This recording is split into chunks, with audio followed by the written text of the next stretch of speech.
This trial lasted almost a year. History knows this as the Nuremberg trials.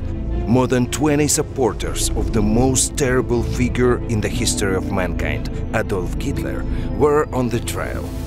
Among them were commanders, ministers, officials of Nazi Germany, Hering, Hess, Ribbentrop. They were tried for unleashing and waging aggressive wars, killing and ill-treating civilians and prisoners of war, and aimlessly bombing cities. The International Court of Justice found them guilty. Some were sentenced to death, others were thrown in jail for life. Some countries declared neutrality, others helped with weapons. Others refused to help the victims of the Nazis, just not to irritate Hitler.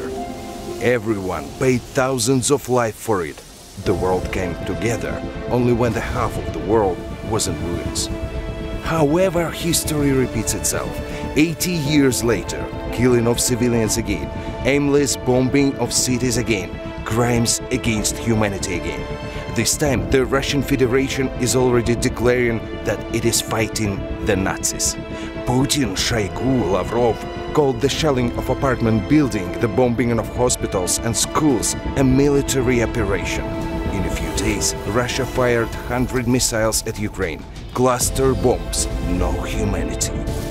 Bombing and shelling took the lives of 2,000 civilians.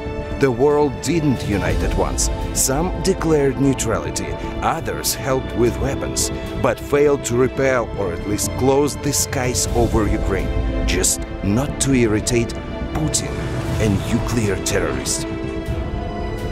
40 countries have appealed to the Prosecutor General of the International Criminal Court to find and punish the person who ordered the waged war against Ukraine.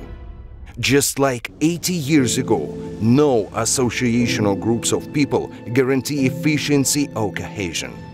Is NATO's defense alliance ready to defend? Will the world allow impunity for the new Hitler? Will the world swallow brutal murders again, just not to irritate another inadequate dictator?